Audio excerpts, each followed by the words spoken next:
All right, boys, what do you got for me? Here he goes again on his own. Driving down the fucking highway on his phone. Been drifting into lanes and parking zones. Frasco's made up his mind.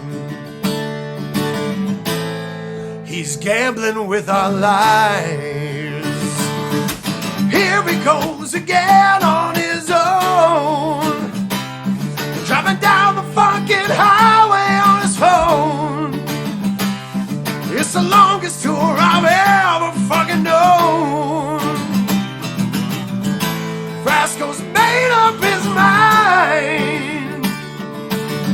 Gonna answer every email while he drives. So here he goes again.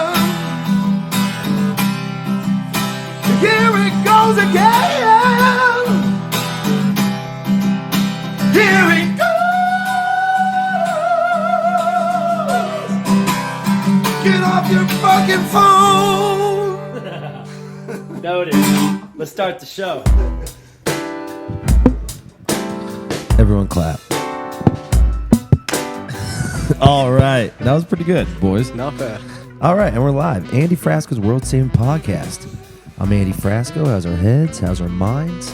Are we staying out of trouble? Are we not corrupting the young music scene themselves? Dogs in the piles with me today. Let's go. What's up, boys? Yo. How you doing? What's up? Man, it's been fun so far. I love it.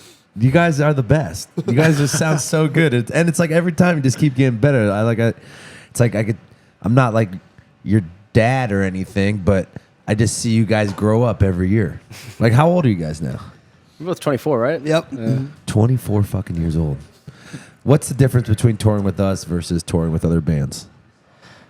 Dude, you guys are like our best friends off the bat. I mean, it's let's like, what the fucking go. fuck? It's like, We love you guys, it's man. really cool. It's like you're literally chilling with your best friends all the time, just like going nuts. I love it. Dude, we want to, we like to pass the ball around, and we're here for you. And it's so cool. You guys had such a fucking crazy ass run. How long you guys been? I feel like you've been on the road forever this year. Yeah, pretty much since February. Since Jam Cruise, right? It was Gem and Jam in Arizona, and then Jam Cruise, and just like really hasn't stopped since then. What was the shittiest gig? Sticky's Rock and Roll Shack, but it What, went in Little Rock? in Little Rock. Yeah, yeah. By the way, we're going to Little Rock next week, guys. What happened? What happened to the show? It wasn't a bad gig. We actually played well, and the people that were there enjoyed it. But there were just like 15 people there, Oh yeah. We actually played Freebird though, didn't We we? did, yeah. Dude, so I heard it yelled in the back. And Yeah, I was like, yeah. Put the you know- mic close. Oh yeah, so I heard it yelled in the back, and I was like, you know what? Fuck it, let's just do it. I pulled out my phone and just held it and didn't play guitar. yeah. And then I Just- realized I realized after the show it was Nick who yelled it. And I'm Oh, like, was it dude, really? If it was some random guy, I would have Yeah. been way more pumped. That's hilarious. Do those shows bum you out, like the low crowd, or like is that like a fun, kind of the nights where you like, get to experiment and shit? I mean, yeah, definitely Exactly. the latter. Like when it first starts and you see like the one guy that came like at showtime, that's like that sucks. Yeah. But then you get a couple more people, you start playing, and you stop worrying about what's going on, and you just Yeah. kind of go for it. You start getting like the living room vibes. Like Yeah. it's Yeah. like, all right, what do you want to hear? And then like the experimental shit. That's when it gets cool because it's like there's literally no one here. We're in this studio space, but on a stage. Like, Do you guys get tired yet? Are you old enough to get tired? Yeah, I'm a tired boy personally. I like my sleep. Yeah. Yeah, fucking bad, dudes. Because like you guys are getting big so fast. It's pretty cool to see. Do you feel that trajectory too, or do you feel like it's like, oh shit, we've been working at this for so long, it's finally coming, or do you feel like there's more room to grow? Like, what's your mind state on it? Oh yeah, there's definitely always room to grow and do things differently, maybe better. But different is good, keeping things fresh for us and for the fans that have been there for. I mean, it's only been about 2 years as like a real touring act, even though we've Yeah. been together closer to 4. right. But yeah, and what was the other question? I don't know.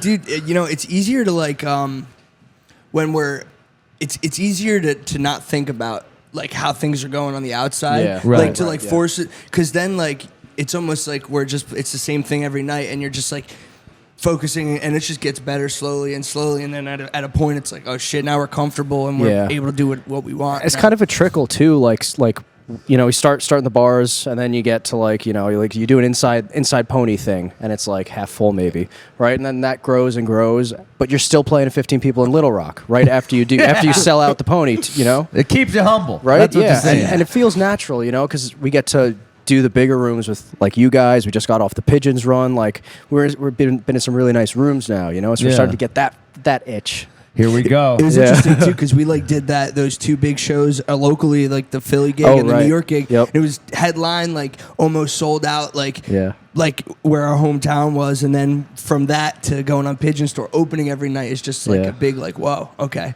all right, we got some work to do, man. Yeah, it's like because you're a jam band, you spread out all your songs. You have to be considerate about how long you're spreading out those songs because you're only playing an hour. You're like, fuck, we're still on the first song. Let's play 3. Have you ever fucked that? Have you ever done that like that? Like you had an opening set and you're only 2 songs in. The set's almost done. We've taken to speeding. We got this one tune called Charlie, and we've taken to speeding up the ending because it's typically a closer. Yeah. So if we're running short on time, we'll just play it at 3 times tempo. Squeeze it in. Or sometimes let's get to the fucking point, boys. Let's get to the point. It keeps rising. Sometimes it's we're getting closer. Get speed up. I fucking love it, dude. Yeah, it's we have a big year with us. Yeah, we're doing a lot of shows next. We haven't announced the other ones yet, but that's going to be fucking huge. Yeah, I'm super stoked, man. I can't wait to announce that because that's just what we're about to do with these boys and some other boys is just going to be fucking silly. Oh my god, yeah. But we love it. Do you eat edibles, Jimmy? Yeah, so I didn't like them for a while for no reason, just because I didn't do them, and now I can't stop eating them. They're the best. Have you ever had dialed-in gummies yet? No. Let me tell you about dialed-in gummies. Shit. Dialed-in gummies are sponsor, World Saving Podcast sponsor. They are in the Colorado area. So if you're looking for the best gummies, they're 100%. They're solventless and they're homogenized. And what that means is there's a little bit it's a perfect dose. So if you only want a half, if it's 10 milligrams, and you only want 1/4 of 10 milligrams, all you have to do is cut in half or cut in fourth. I can't. My brain's fucking. I drank 25 shots last night, guys. Oh man. Yeah. I see your parents. See, I don't want to. You're okay. So this is the cutest shit ever. Jimmy's parents have been touring with us. I saw them making them hamburgers before the set. It was a fucking cookout. It was a Jimmy cook. The family of Jimmy was making hamburgers for the boys. I'm afraid to black out in front of them. So I'll go to the bar and drink. But I won't. I don't want to because I don't want to be a bad influence because they I feel like I got to take care of you boys. I don't want to. So I ran to the bar right after the set. And I guess all the fans from the show came out and just 20 shots. And I threw up in the bathroom. And it was a bad situation. You're more of a pro than that. I know. Well, I rallied. I saw your boys. Your boys showed up at 2 a.m. I'm like, they didn't, nothing happened. So what I'm trying to tell you is please drink responsibly. You're not a guy who drinks. You guys do psychedelics, right? Yeah, sure. Indeed. Yeah. What kind of psychedelics do you like? The trippy ones. You ever play a show on acid? Dude, I swear, Hog Farm was one of the coolest experiences. Some Orange Sunshine. What happened? And dude, I don't know. The vibe there is you're walking into the '60s, straight up. It's it was just heady in general. Hold on, explain this. What happened? Wavy Gravy? Yeah, it's Wavy Gravy's place. Shut the fuck. So you're like, hey, we're at Wavy Gravy's place. We might as well take some L and trip dick. Exactly. And play some. So is it? Do you like playing on acid? Do you kind of space out? Is it too spacey? I don't know. I feel like I'd lose myself. Yeah, for me, acid is a little spacey. I like mushrooms. Yeah, that's my point. Dude, I went at Hog Farm. I felt like everyone. I think everyone was on similar L that night because it was going around, whatever, and it tuned in. I felt tuned in with everyone that night. It's cooler when everyone else is on it though, in the band. But I was solo that night. I think. Do you guys go on any of these psychedelic experiments? Where you'll just take the band out, the Doors, go out to the desert and go trip go to Joshua Tree. Go to Joshua Tree and write a whole record. Have you done that yet with the band? I think it should be soon. No, I think it's bonding time. Yeah, we did it in our grungy studio. So hold on, what? You have a grungy studio? Yeah. Oh yeah. What's that about? Stinks. It's a little mildewy. So what? Where is it in Asbury? Yeah, not too far from there. Yeah. It's so insane that you live in that. Have you ever met Springsteen? For a second. What happened? Passing. What happened? I had a neighbor that was with us. We were at a show at the Pony, and he was at the bar. And we walked up, and my neighbor freaked out and scared him away, and he ran off. Hugged him. You're like, bro, that could have been my moment to meet the boss. It's the ticket right there. Feels like everyone knows Bruce in that town. I don't know why. Seems like it. Does he really live there still? I honestly don't know. I think he's local. He's within 25 he's minutes. probably like living up somewhere he might slightly be in further north or something. Princeton. Tinton Falls. Yeah. So how's it? So we're day 3 in the tour. We're in Columbus, Ohio. What tricks do you have up your sleeve for tonight and tomorrow? Do you got more tricks? Like you guys are. Every set has been different, which has been really beautiful to see. I want to know, when is it where you'll start repeating songs? I guess we try to go as far as possible. Definitely. Yeah. Unless depending on the tour. You do that every time. So what about, like, what's your philosophy about, like, regions? Like, say, like, you have a great new song and Jersey heard it, but like you're on the West Coast. Will you play it in the West Coast? Like, have you? Yeah, guys, definitely. Yeah. So it's like you won't play all the same songs in that big region. Like, what's like a 10-hour difference? Or I mean, we're not quite so mathematical about it. You know, it's more of a feeling thing. Like, and then we try to think back, like, oh, last time we played this area, what did we do? You know, either try to repeat something that went well, maybe, or don't play anything that we played that night. You know? God, you guys are like a real jam band. Yeah, real jam band. None of them are real anyway. It's all fake. It's all made up. You guys been working on your vocals too. The harmonies are sounding good. Is that something you've been focusing on? Yeah, it's definitely come more into focus recently. Why now over before? We weren't good enough to play and sing at the same time before. Yeah, for real. Oh, my boys. I fucking love you guys so much. It's so nice being with a band that is still happy to be on the road. Our band, we don't talk to each other until it's like fucking showtime. Oh. Everyone just disperses, like, get the fuck out of my face. You guys are like, hey, let's go cook some burgers together and fucking, you guys, I brought some Kool-Aid, let's fucking go. You know, it's like, God, that's the best thing about the road is the camaraderie. Do you agree? Do you feel like you get closer to your brothers when you're sleeping in a van with them? I mean, we're figuring it out. It's you know, like you were saying, it's been pretty quick, and so like we're not really used to any one aspect of it yet, but we're honing in how we work as a group, and so it's, you know, by and large, I would say it's a steady incline, and we're figuring it out. But there's ups and downs. Has anyone fought each other? Have you gotten in a fist fight with your bros? Maybe accidentally someone's constipated, or accidentally someone. Yeah, that did happen yesterday. We haven't thrown fists, but we. What happened? We say "fuck you," you know. Yeah, what'd you say? Well, it was me and Nick. Nick was backing up the truck, and I was just like, "Oh, come on, let's get a move on." We were a little late, you know. And he was like, "I gotta poop," you know. I was like, "So get the fuck out and poop, and I'll do it." Oh, I love it. Brian, get over here. Let's talk for a second. We got Mr. Shyman on the bit. Brian, how you doing? Welcome to the show. Thanks for having me. How's it? Here, so lay down a little bit so you can be in here. Have you fought anyone in this band yet? No, not physically. What, emotionally? Jer- just straight up passive aggressively, like, you motherfucker. Yeah.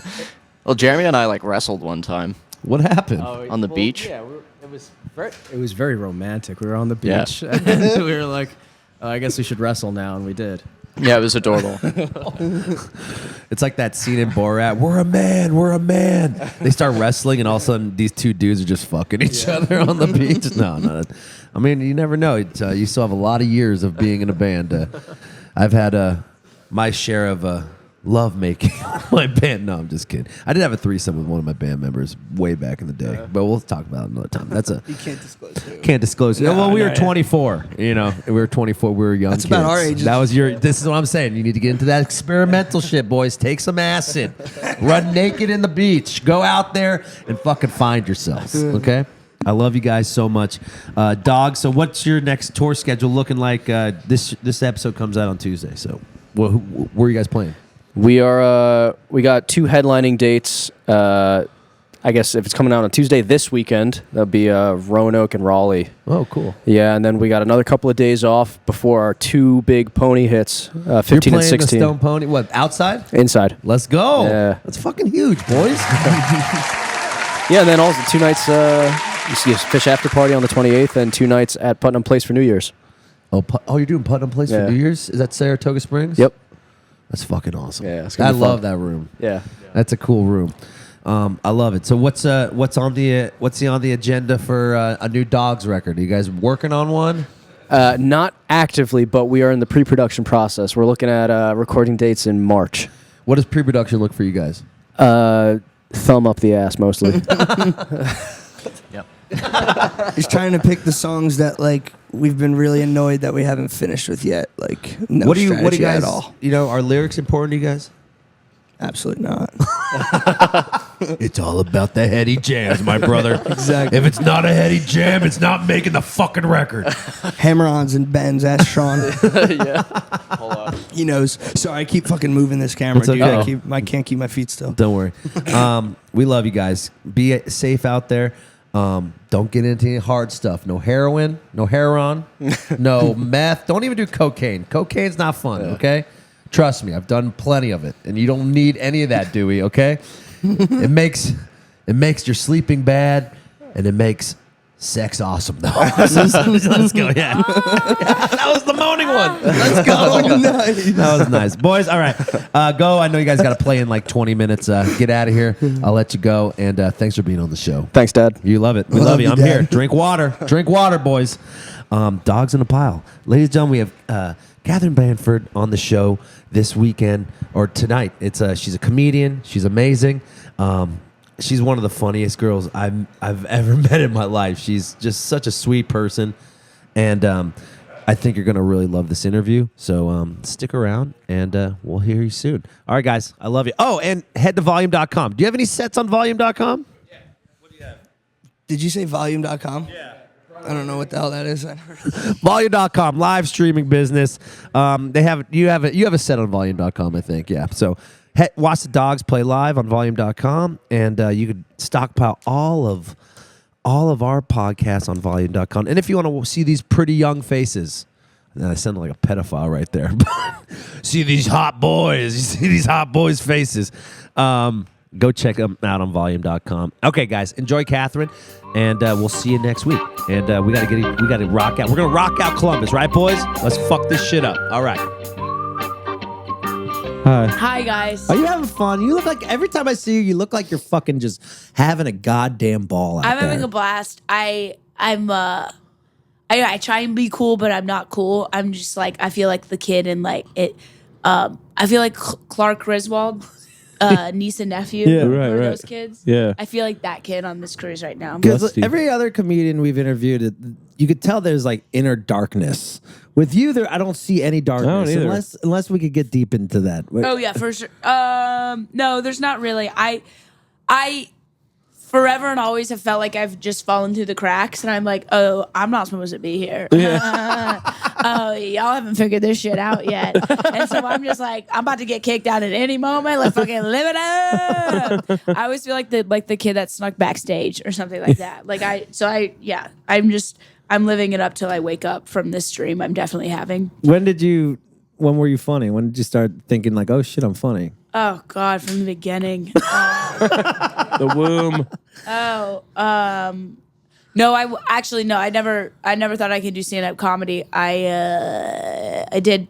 I was in college. I was at South Carolina. I was in a sorority. Nice. Holy shit! Hold on. That's a party What school. happened? Yeah, what was that? Were you hoeing? Were your hoe years? Like, did you have any hoe years in your life? Or It wasn't active hoe. Like I wasn't like I'm horny. I'm a fucking guy Yeah, or whatever. right. I just I was blacked out all the time, and I would just wake up naked a lot. really? So I regular don't think college. that sounds like fucked up, but it wasn't. I think I was just like, guys, I'm fucked up and I need some shelter tonight. So it wasn't like I was like horny. I was just more like fucking for shelter.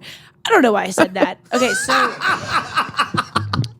No, I'm like the same way. I was. That's how I was too. It was like, I don't know. I was having sex and getting fucking hammered in college just to not feel anything. Yeah. You're like, I want to be your princess tonight. Do you like me? And then it's just like, sure. Yeah. And you're just talking to like some also like teenage or 20-year-old boy in khakis and a polo or a PFG shirt. And you're like, man, I really want Kyle to like me, and then you look back and you're like, Kyle's a douchebag. Now he's selling used cars. Yeah, you were so desperate for college kids to like you. What was the worst blackout did you have? My worst blackout? Like you were actually embarrassed of yourself.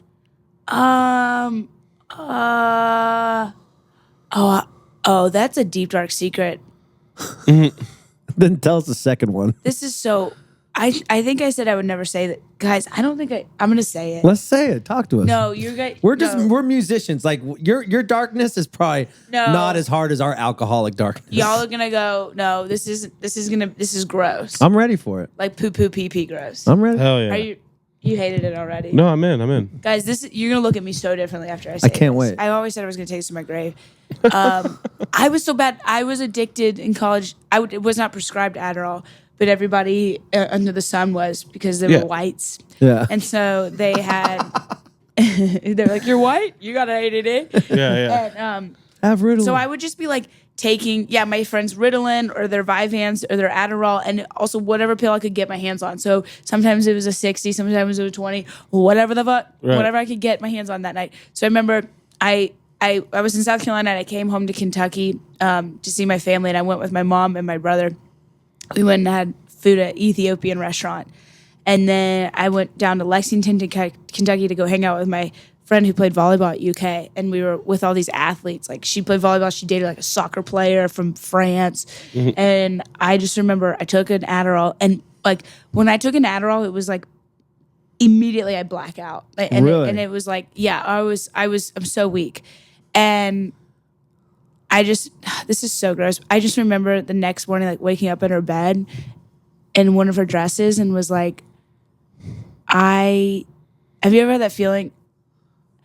I'm pretty sure I shit my pants. Oh yeah. Or did I shit my pants? I definitely absolutely like shit. She goes, this is so gross. She goes, so her boyfriend at the time's name was Anthony. She's like, so I think you went home with his friend. And then at one point he came out and he was like, hey, Stephanie, did she have a change of clothes and do you have a change of sheets? Oh my God. This is so great. I don't like shit my pants all the time. Anyways, so you don't give off that energy really. So I'm pretty sure I blacked out, shit my friend's dress. And then, so it's an hour drive home from Lexington to Louisville, and I drove home. All I could think about was this. And I walk in my house, and my mom and my brother are sitting at the kitchen table, and they go, oh my God, we were up all night with diarrhea. Something happened with that Ethiopian food. And they just go, God. Did you feel it? And I was like, yeah, I think I did. Yeah. So did my best friend's boyfriend. There's some boy who doesn't. He's like, I'm going back to France. I'm not fucking staying here in Kentucky. He's not I don't married give a with shit 3 kids. how free of a ride that is. I just had a Kentucky girl shit my bed.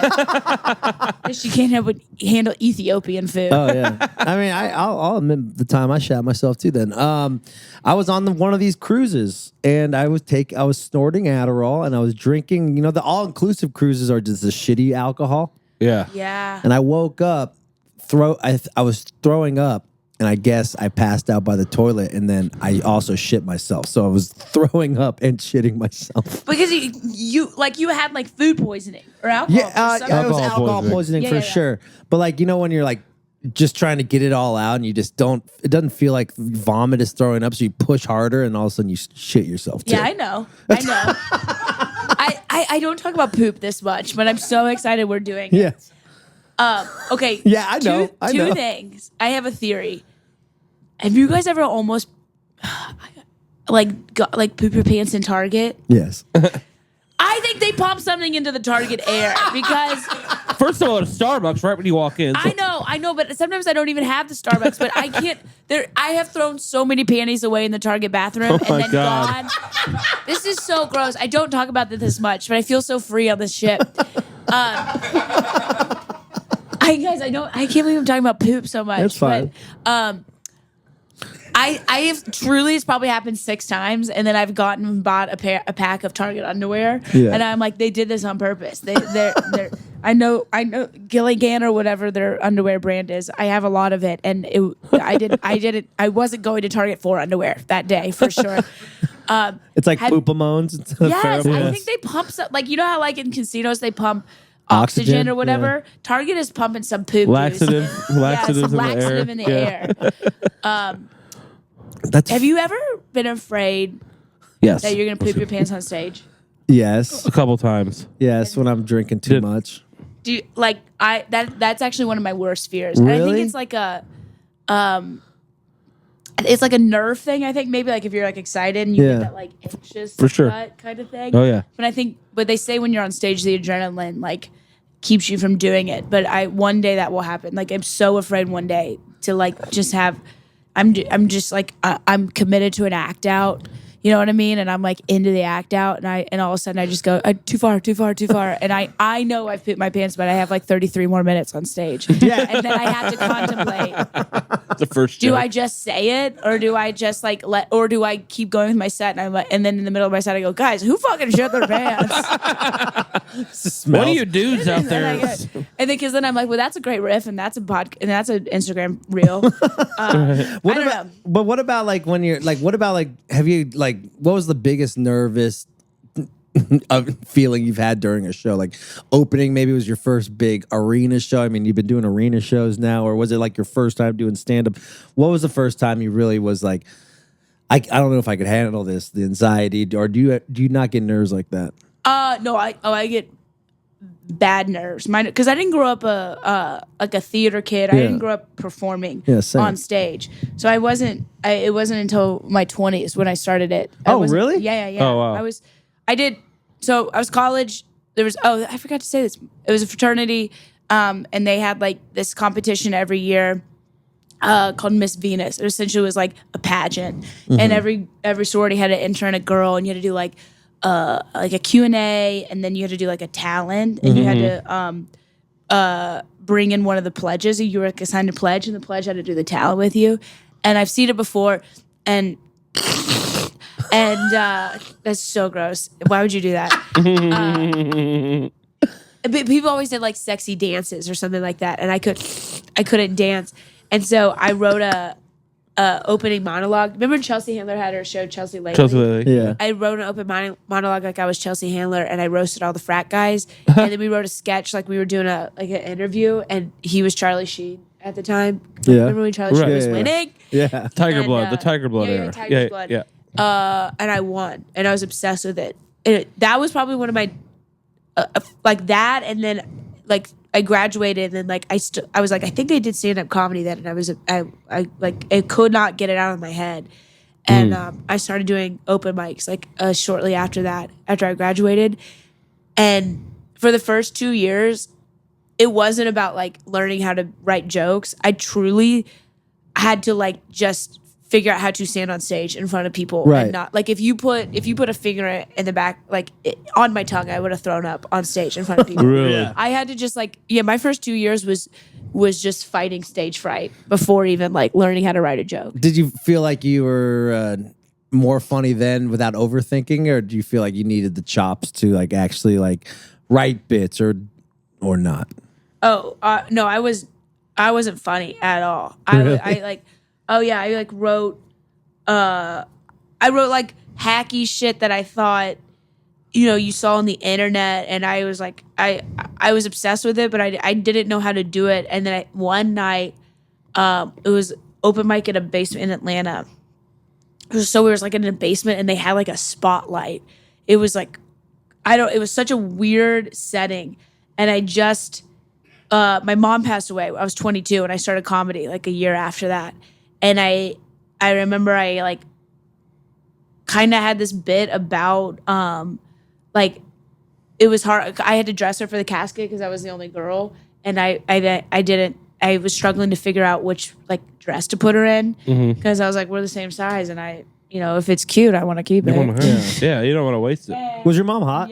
Yeah. She was super hot. Yeah, she was southern suburban hot Yeah. for sure. She was so fucking funny. Were you She was close the with her? Yeah. We were like two peas in a pod, and I mean, I definitely went through my adolescent years where I was a pain in the ass, Right. and she was definitely going through some shit too. But we probably would have been super, super close had she not quit Yeah. life. Jesus Christ. Jesus Christ. Had she committed. But 22, I mean, that must have been tough for her passing if you were so close to her. That Yeah, you're yeah, like, no, were it you was- coping with the pain through comedy and laughing? Yeah. Oh, for sure. That's when I like had this job that I was doing very well at. I was very young and was rising the ranks at. I What? was a manager for the company that staffs the securities and ushers and ticket takers for arenas Oh, okay. and stadiums. Oh, in was- Atlanta? Well, I was in Orlando at the Amway, and I came up here for a smaller venue, and then I started comedy. My mom passed. I started comedy, but I was still doing that, and then I got offered AT&T Stadium, Dallas Cowboys Stadium, as like the top dog doing Running that. there, yeah. And I was like, Damn. I know, and I was like, my mom had just died, and I was like living like every day in a venue, like you have a load out and then Right. a load in. It's a 14-hour day. Yeah, Like, you never ever leave. And I was like, fuck this. Yeah. I don't give a shit. Like I want to live my life a little bit. Did your parents like make you go to school, graduate, get a job? Like, did they think comedy wasn't an? Oh, it wasn't even a thought. It wasn't even a thought. I still have friends from college to this day that are like, when are you gonna give that up? So, Yeah. They're like, they can't fathom. They're like, that, oh, how's that that's- music thing going? Yeah. so cute. Yeah. And you're like killing it, and Yeah, they still yeah. say that. Yeah. They're like, so when are you gonna like, get a job now? It's time's ticking. Still happens. Yeah. So why do people do that to artists?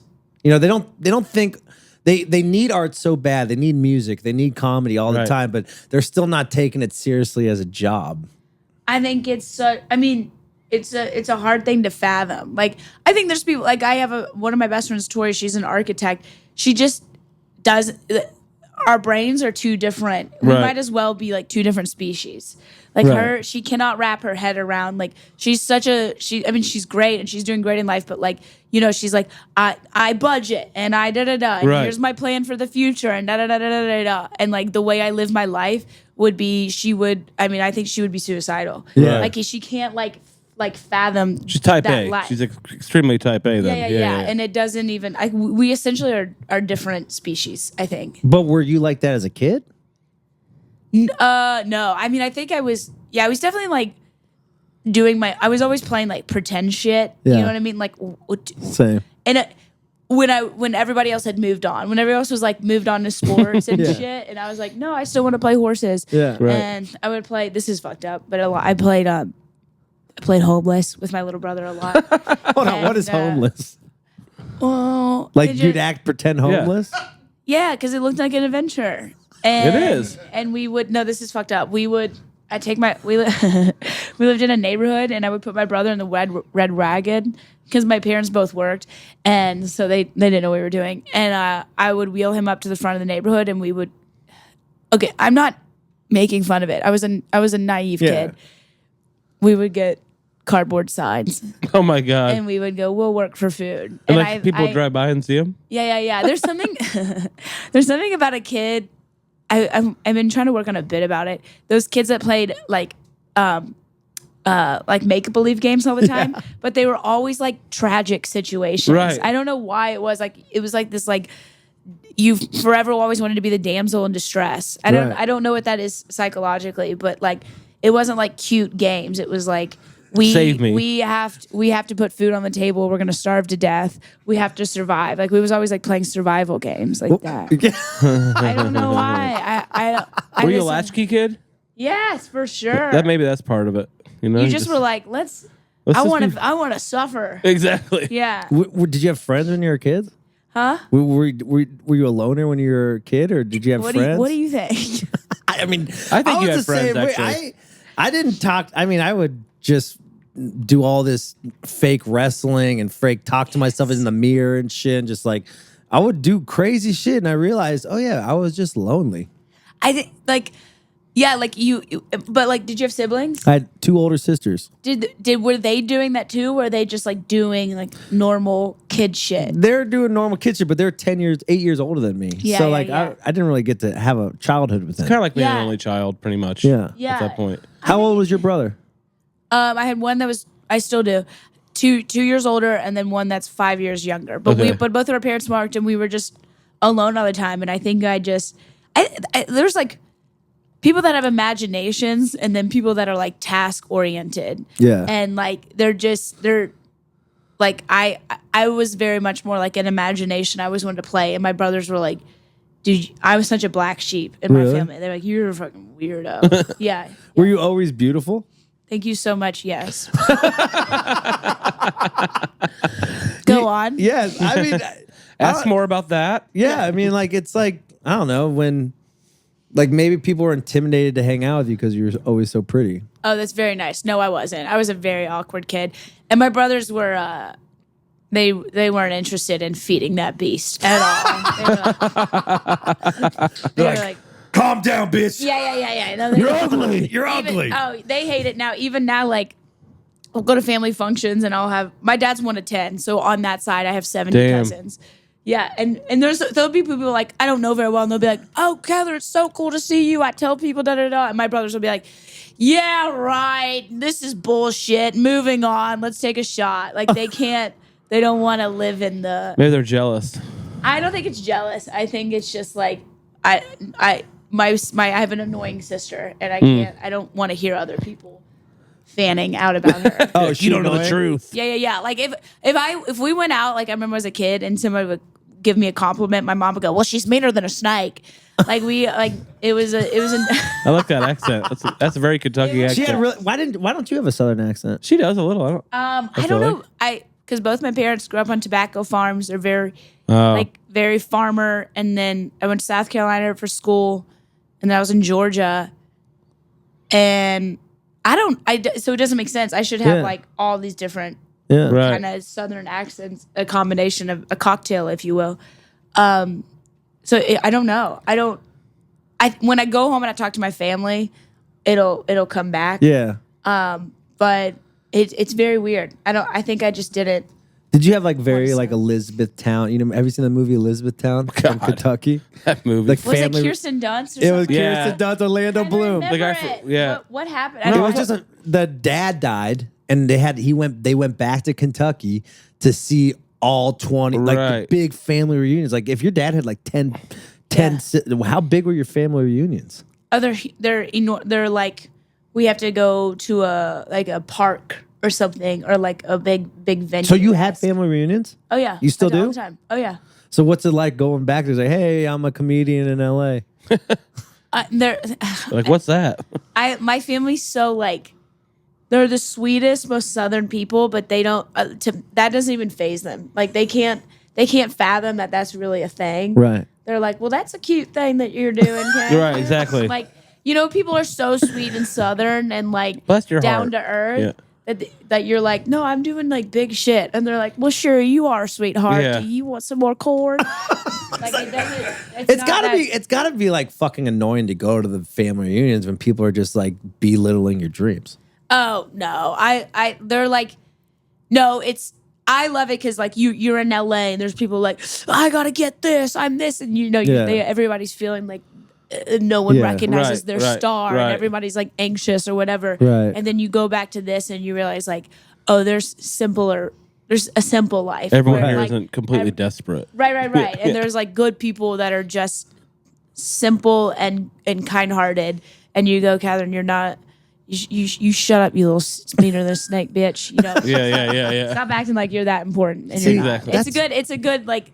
I don't know if humbling's the word or just like a reminder that there's Yeah. people that like aren't all caught up in Just the in grind. who they are and how everybody else is seeing them Right. and what they get. There's just like good simple people. Going to work and having some kids. Yeah. That's what's fucked up about. I grew up in LA and I had to deal with that my whole life, and I Yeah. think that's what scarred me of knowing I'm never good enough because no one gave a shit about your art because everyone's so self-absorbed with their own fucking shit. Yeah, dude, It's fucked up. I'm telling you, because I just moved to LA. I was in Atlanta, even just I experienced that just doing shows. Like the audience, Yeah. like they essentially like if they don't have their arms crossed, they are in their mind. It's Right. like you start off a show and everybody has their arms crossed and they're like, I'm also an artist. Right.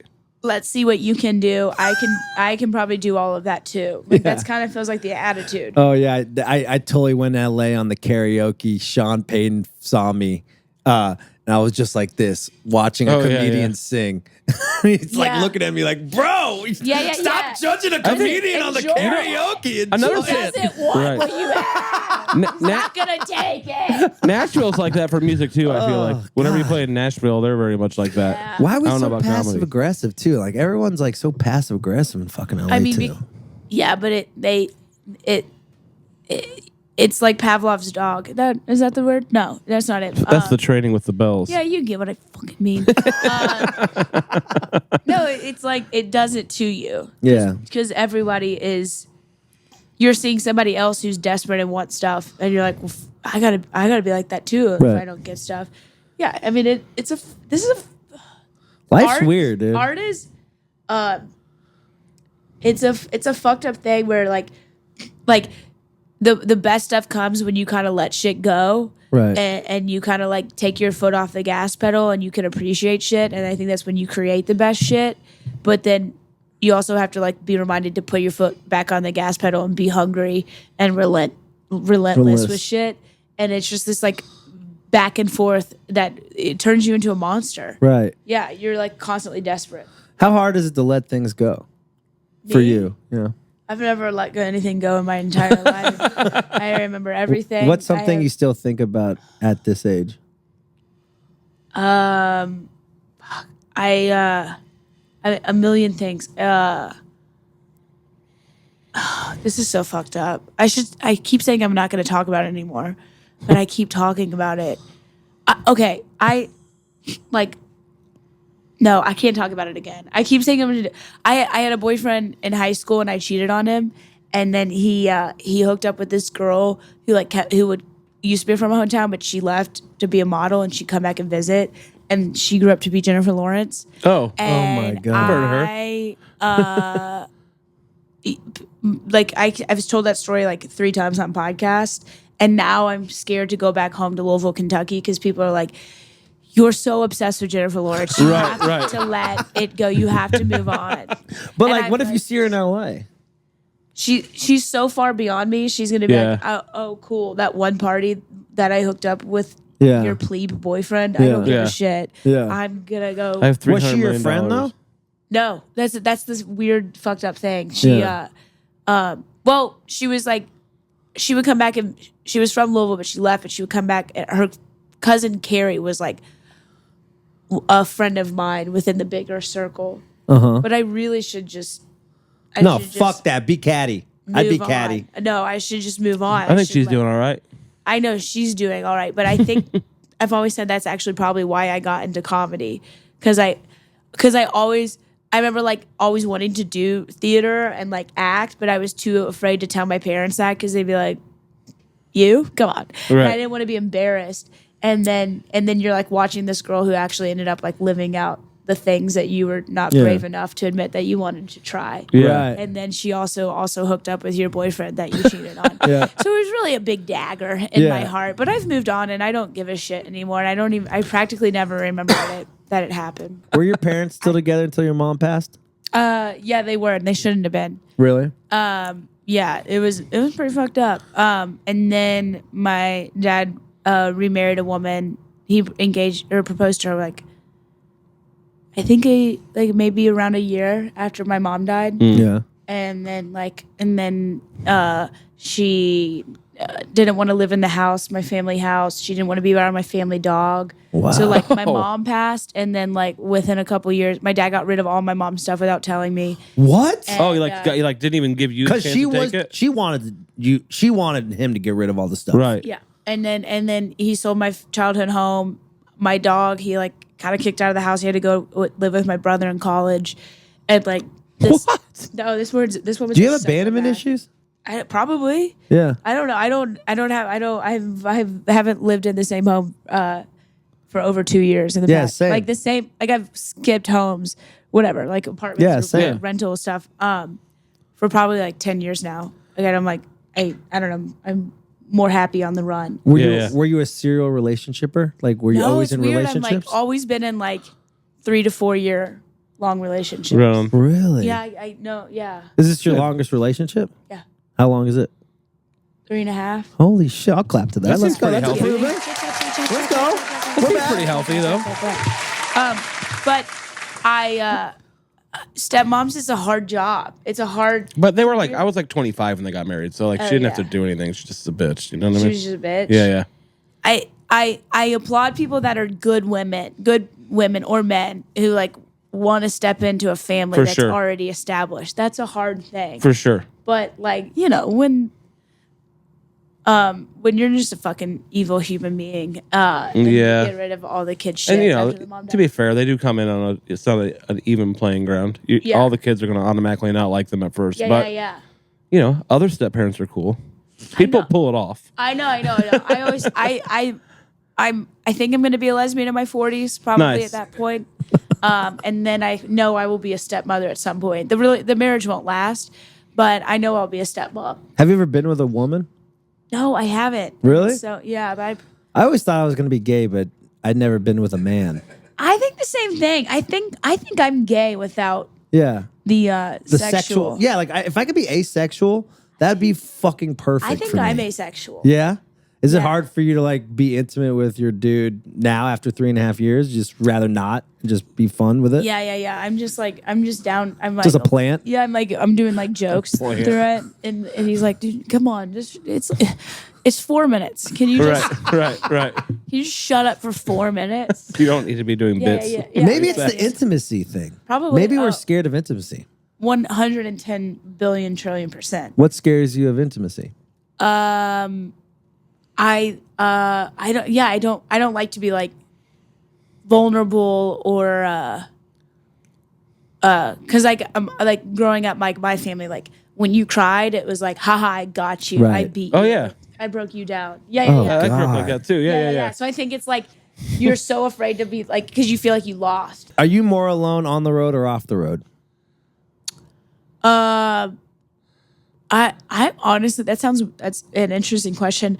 I feel more alone off the road. Same. Because I'm so obsessed with The work. my work, You love and it. I love it, and I love like working on something new. So like during the day, I'm like, well, this is perfect. I'm gonna go write, and then I get to go do Yeah. my show at night, and then when I'm off the road, I feel like I'm wasting my time. Same. I'm so eager to get back to it. Same. And like, can you like? It's hard to be a human after you've been on the road for so long. Yeah. Like, you try to like, all right, what is home? Like, I sleep better when I'm in a hotel. Oh yeah. You feel like productive. Yeah. Kind of? Does that make sense? Yeah, 100%. Yeah. I don't like. I've admire comics who have other hobbies, and I'm like, how do you turn your brain off from this obsession onto another obsession? And because I feel like if I got another hobby, like I've always wanted to start horseback riding, but I'm like, oh well, I what if I don't dedicate enough time to comedy and then I'm not as good? I Right. give up time. That's like So you're such always- a sick thinking Everything always goes back to comedy. for me. Absolutely. Damn. But I don't know. I don't know if it's healthy or not. But I'm like, but I also just love it and I'm obsessed with it and I want to get better. I don't think it's. No, I think don't that's. I mean, people are afraid to dedicate their life to something Everybody like needs that. something, you know? Even if it's just having kids. Because I started music Yeah. late too. I started music when I was 18, so I didn't have That's that. late. Yeah. He started what 10? I played my first paid gig when I was 15. I had a weekly and when I was 15. Yeah. What for your grandma? It was like a little jazz, duo at a seafood restaurant. It was like $70 a week, but when you're 15, let me play the sax for you, yeah. baby girl. But when you're 15, like $70 a week is kind of a lot of money. That's a shit ton. Exactly. Yeah. I would have felt- murdered someone. Felt rich. I wish Yeah. I had $70 right now, to be honest. But Well, how is that restaurant still in business? it's called Paul's Seafood in Fort Wayne, Indiana. oh, Fort Wayne. Hell yeah. Yeah, exactly. Yeah, You've yeah, been yeah. there. Yeah, no, I know about Fort Wayne, Yeah. and the Fort Wayne Summit looks. City.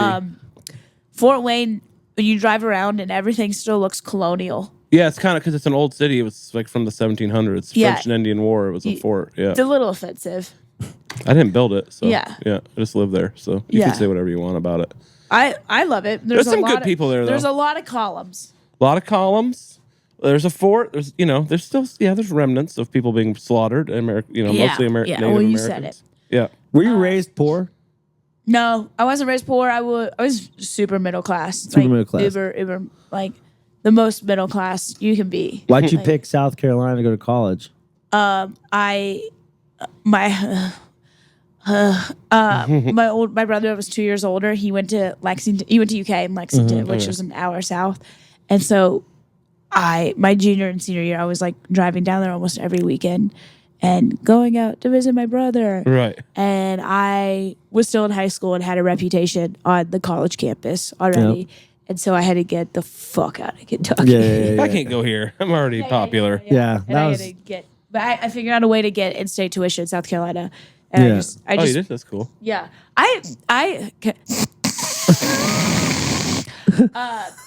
That's ASMR for you guys. This is a little. Our musician allergy fans will ASMR. fucking love So that. sorry. Actually, don't you? Somebody's jerking off to that. Someone's so jerking off to sorry. that. I was always just like ready to run at any moment. Yeah. Hell yeah. I loved like just getting the Yeah. fuck out and doing something. That was me too. I would always, every weekend. I was booking shows when I was like 13, 14. I would go to Arizona. What? Yeah, I'd go to ASU. It's the first time I got HPV. I got HPV in fucking ASU. God, I remember Were you the a moment. child? I was addicted to sex when I was 13. What? Yeah, I told you this. I had sex with my teacher and shit. Oh yeah. Yeah, and I was just having sex. I didn't get into coke, drugs, nothing. It was sex. Were you 13? I was Were you 18. splooshing then? I was 18. Right, 18. So yeah, you were splooshing. I was splooshing. I remember the first time I beat up. I'm sorry. Maybe this is too much for you guys. No, I love. Did you hear my poop story? Yeah. earlier? Yeah. Okay, so I used to beat off when I was like second grade, third grade. And I would just look at my dick and just like hope cum came out. Okay, I have Like a I have shooting question star, or- now. No, I've been wondering this. No, you're gonna answer my question. Because Pete Lee was telling he had sex the first time when he was 11. Yeah. Can you ejaculate? I started coming when I was in fourth grade. How old is that? 11. But before that, could you like have an orgasm without? But I nothing had an would come orgasm. I out? remember putting my dick in my parents' jacuzzi tub. And I would do every time they were at work, I would just put my dick on the jacuzzi cup. Parents' jacuzzi tub is the name of his 7th grade English teacher. I'm like, whoa, this feels so awesome. Then I got addicted to that. And You got addicted to that? Yeah, because I would. Would your mom walk in? My mom walked in a few times. I used to like come on the magazine. I used to have just one magazine. Yeah. And I would just come Just on the one? pages. And you would just The leave bird it out And I with would your just leave family? it under the sink because I was like such in my own head. I didn't think anyone was gonna be in my world because I was living in this imaginated world. Yeah. Like, oh, the world revolves around me. No one's gonna look at Everyone my, else is Yeah. a background character, like, blah, blah, blah. Yeah. And like they caught my. I used to have this cum drawer. Let me know if this is too much. I could stop. I love it. this. I used to have a cum drawer like where you I just would come inside. I the would drawer? come on all these socks and just put it in one drawer, and I literally. And never washed them. And when my parents sold the house when I was 19, they found it. Like they found. It was like Indiana Jones finding the. Why the fuck were you collecting your cum? I You were did- a I cum just did it. hoarder. You're a cum hoarder. You weren't addicted to sex. You were addicted to You're a hoarder. collecting your cum. You wanted your body fluids to be outside. 7 so you years could of look at cum, it. prehistoric cum. Why would you not just? Prehistoric. This is insane to me. Like you could just wash the socks and throw away the fucking magazines, but you're like, 'Cause- I need receipts. Because I didn't. yeah. What if he needs? Nuts. You can't write it off on your taxes. You know that, Yeah, right? that's so weird. Yeah, you're like, look how much work I did this year. Yeah. I didn't get paid for any of this. Look at my 15 work. minutes Look a at my day. art. Right. I think it was just because my mom was so nosy that if I would have like put the stuff in the laundry, she would have looked at it and like. His saw the mom's cum. very in love. You know, they're very bonded. Yeah, she loves me. She would have found it. Did she find the cum drawer? Did she know? She's the one, and she was horrified. I also would like. I She found it like there was like 7 years of worth in there when she Yeah. found it. I would. But also, talk like- to you. I would never talk to you again. She also would've been found like, like all we these need- condoms under, like used condoms under my bed. And Oh my shit. God. I think about it.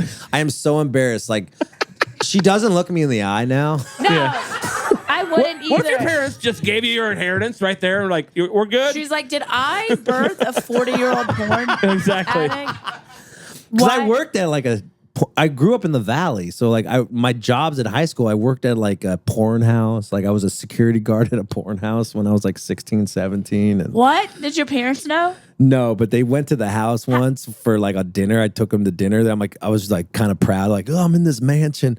And they knew something was up when every time like, let's have dinner on this side of the house. Like, no, we're not going to have dinner in the kitchen because there's like a bukkake scene that Yeah, was right. just You there. brought them Like, to we're your going porn out. house?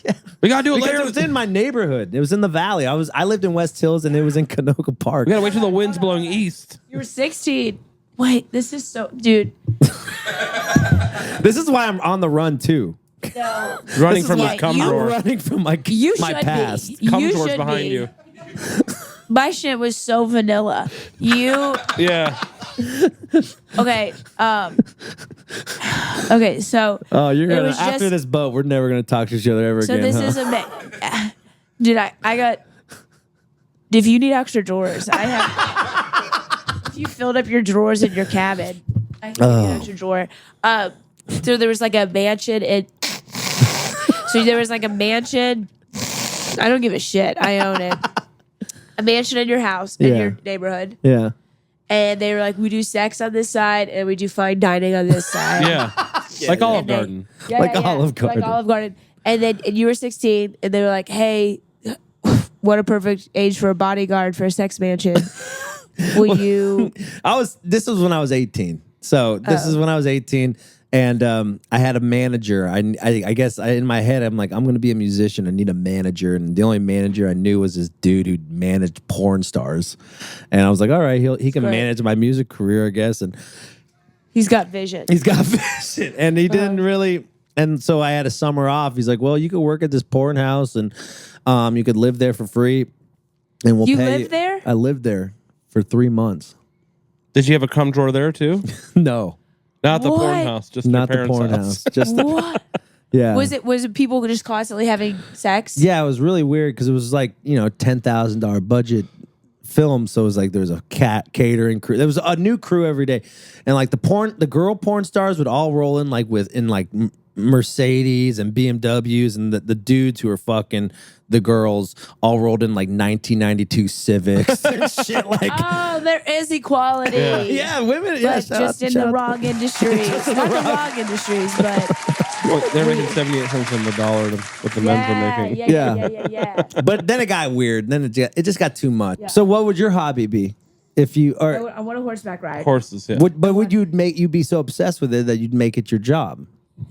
Yeah, probably. So you yeah. just have to Expensive, though. just do all comedy. Yeah, and I beat myself up when I'm not doing comedy. Yeah. Like if I've ever, I'd go on a hike with somebody in LA. Yeah. And I would have anxiety about am I wasting my time? writing. Should I be writing right Yeah. now? Yeah. Isn't that insane? That's it might crazy. Be a little bit.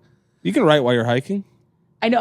That's the funny thing is like, maybe this is a little unhealthy. Like when I do other shit that's not comedy related, my motivation is that this could turn into material. Right. Yeah. This is my life too. My Yeah. girlfriend was convinced that I made my ex-girlfriend, I made my first love record last year, La Optimist. And we broke up and she was convinced that the only reason why I was with her is to make a love album. You're just So a fucked character up. in my little movie that I've Yeah, made yeah. about myself. You go, bitch, you just got Taylor Swift. You are now Jake Gyllenhaal. Listen, Why are we like this? Why is our whole life absorbed through our art? This is what drives me crazy. Like I feel like I'm damaged because all I care about is just being on the stage and making art. because there's no greater feeling. So you're like, yeah, you're cute and fun, but like whoever you're with, you're like that feeling will fade. But Yeah. like creating something and then like getting a response from it, that's a high that you'll never get. That's a one night stand over and over and over and over right. again. That's better than any sex I've ever had, any yes. relationship I've ever had. Facts. Yeah. What was the biggest high you've gotten from a crowd response? When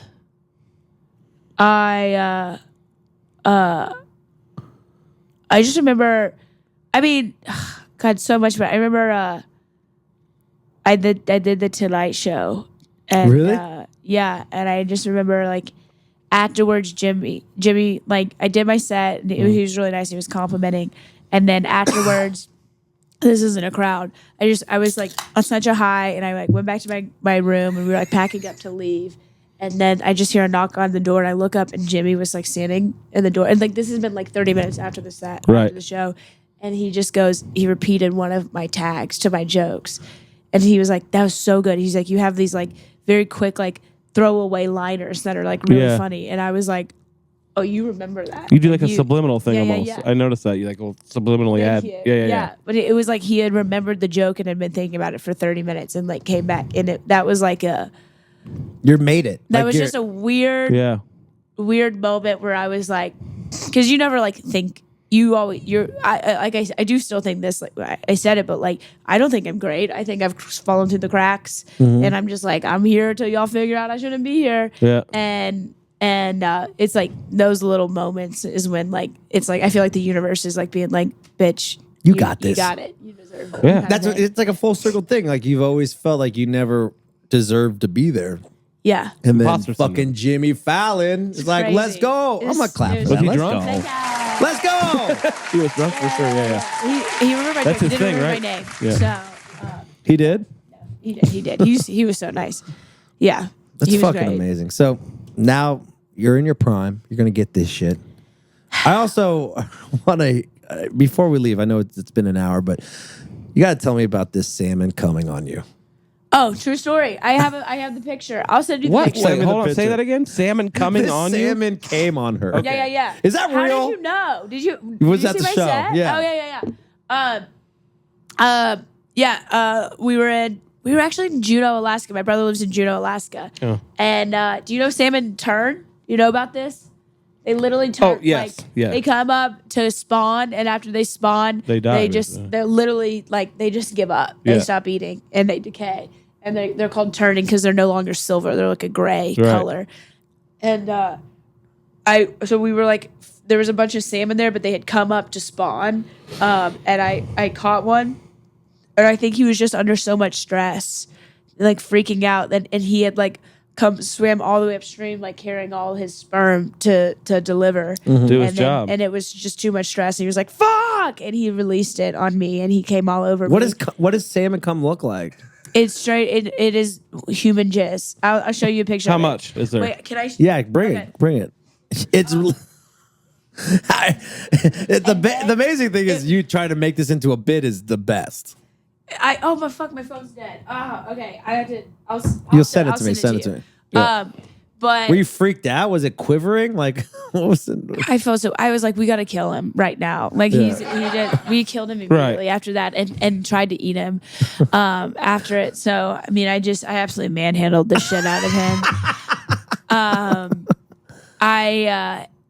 But my brother was like he felt so bad for the fish because he was like, no, like how many fish actually make it all the way back? And Right. he did, and like he almost made it to the very end. Yeah. And then like at the last minute, this psychopath pulls him out of his home and shakes him to the point of losing all his sperm.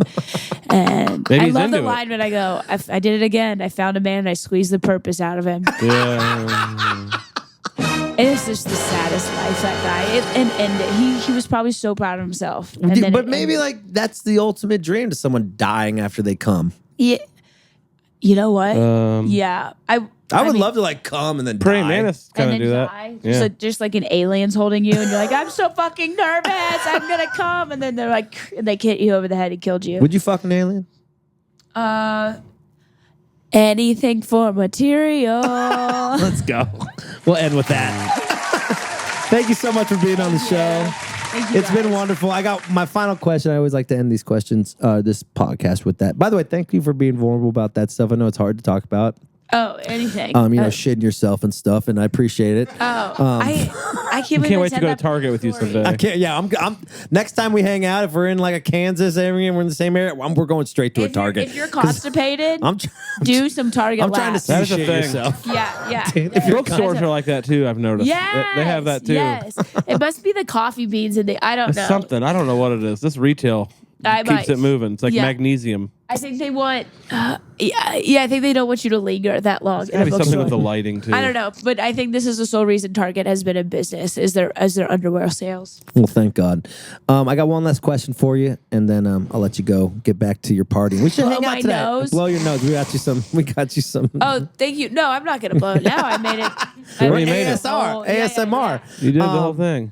So when it's all said and done, what do you want to be remembered by? My vulnerability on stage. Let's go. Yeah. No, just my storytelling and I don't that and I want to save every dog and I want to end dog breeding. Really? Yeah. I love dogs. Yeah, I want to end dog breeding. What so do you have a foster? Yeah, I rescued my puppy and I know there's a lot of bad stuff going on in the world, but I'm obsessed with saving dogs, and we don't need to breed any more dogs. My dog is from a breeder, but we got him away from a breeder and adopted him from a breeder. So. You saved him. Yeah, I saved him from a breeder. Yeah. He was being bred though. He's a poodle. Yeah. Ooh, she doesn't You're the first to die. No. No, I got him away from the breeder. And now you're breeding him? No, we got him neutered immediately. Oh, okay, okay. No, you can live. Yeah, for I'll now. Oh, wait, never mind. We didn't. Yeah. Okay. Please kill me. I'm really good at killing things. Well, welcome to the club. That's that salmon. All right. I just killed the end of the show. Enjoy the cruise. Thank and let's grab a beer before you leave. Let's get to know each other a little more. Yeah.